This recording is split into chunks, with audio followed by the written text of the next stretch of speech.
Hello and welcome to The Drug Trip. This channel is here to feed the curiosity of those who would like to gain an insight to the effects of various drugs and substances through user experiences and stories, with our main goal being to entertain and reduce harm and abuse. We post regular trip reports every few days, so if you do enjoy these, we would really appreciate it if you subscribed. And more importantly, we love to hear our viewers' thoughts, opinions and experiences, so please leave something for us in the comment section and we may use it in a future video. Enjoy and be safe.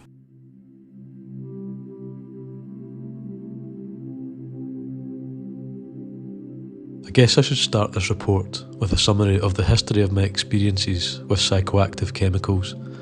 I've smoked pot for about 10 years, more than occasionally, and I've done mushrooms and acid countless times. I've tried E, coke, heroin, oxys, and I even tried DMT once, and probably a couple of other less noteworthy chemicals here and there.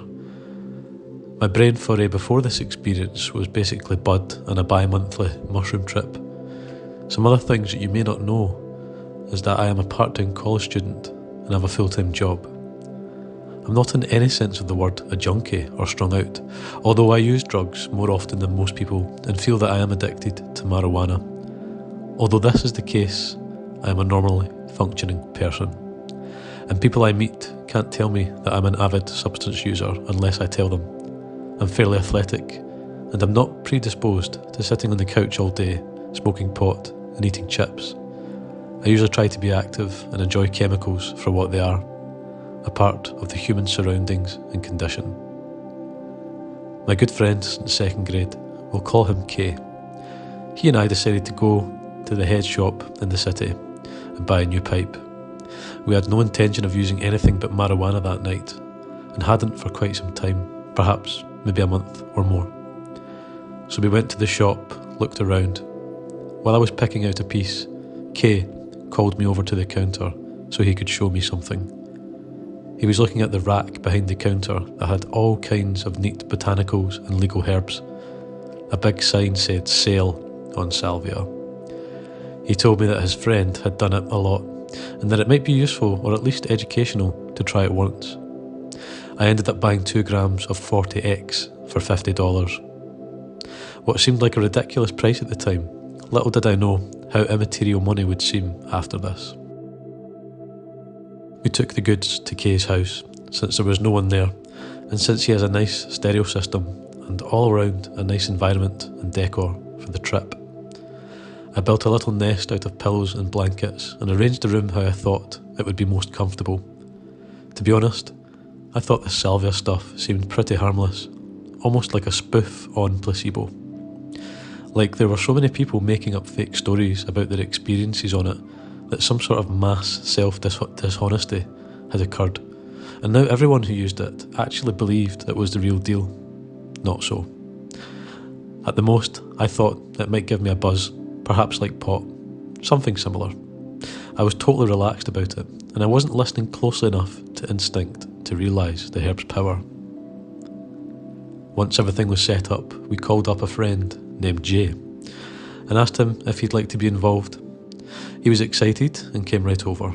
Kay's friend D, who had used salvia a lot previously and was pretty knowledgeable about it, ended up knocking on the door by chance.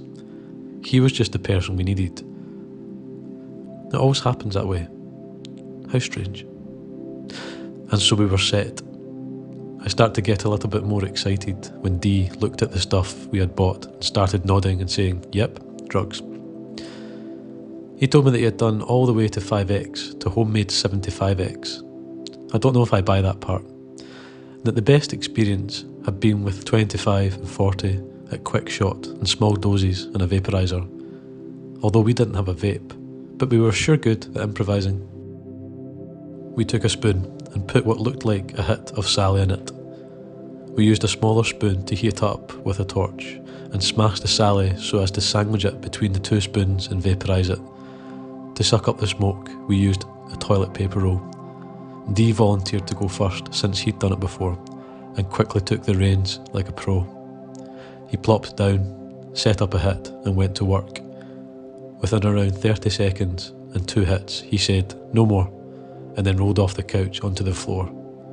He began laughing hysterically, and for the next 20 minutes talked incoherently, rolled around on the floor, and at one point opened his eyes and mouth wide and looked as if he was seriously about to take a bite out of our other friend Jay. Anyways, it came to an end about 30 minutes in total, and he said other than the memory, he didn't feel anything anymore at all, not even lightheaded, which struck me since pot always gave me a next day warm glow. Anyways, it was my turn next, and I was very anxious after watching D, an experienced user of this stuff. He flipped out on the floor and tried to eat my body, but I couldn't back out now. So D set me up a good hit and had me get comfortable. We spent about a minute telling me what to expect and how to handle it, or at least try to handle it. He said I'd feel perfectly normal even after a hit or two. He told me things would go from normal to completely whacked in around 10 seconds time, and that I had to be ready. He said I would be very confused and probably wouldn't realise who, where or what I was for a while. And with that, he torched a spoon, smashed the black stringy herb, and I started inhaling. Salvia has such a strange taste, not bad, but not yummy either. The smell of kit is kind of nauseating, but I don't really notice it when I was taking a hit because I was probably, and obviously, preoccupied. The smoke was harsh for around a second and then it cools down. It was easier to smoke than tobacco, but harder than marijuana. Holding the hit in was easier than with marijuana though.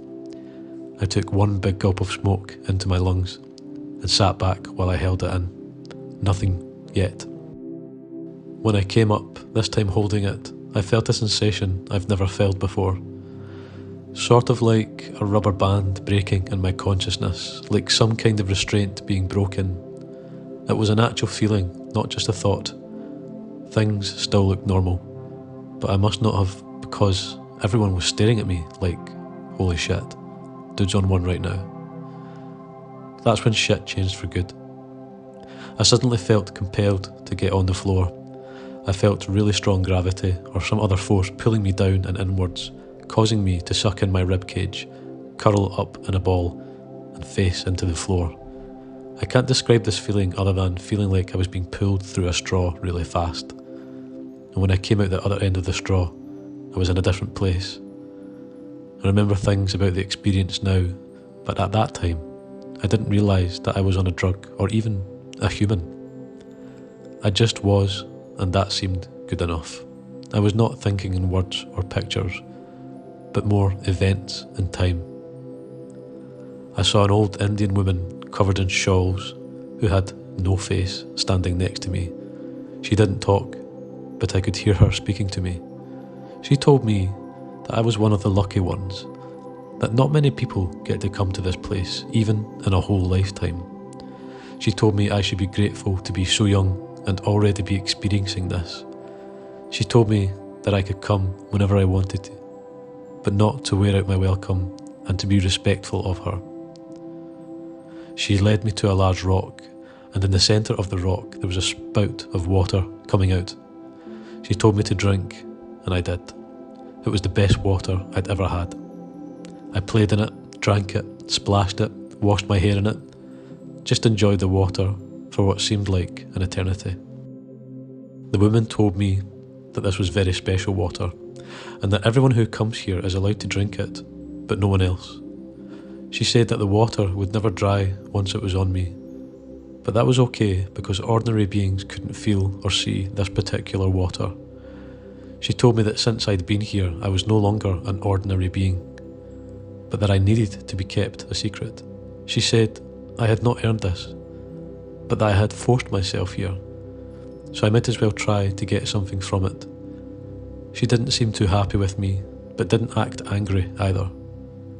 After a few minutes of sitting there, just staring into blackness and playing with the water, she told me it was time for me to leave, and that next time I come back here, to come better prepared, so we could actually accomplish something together.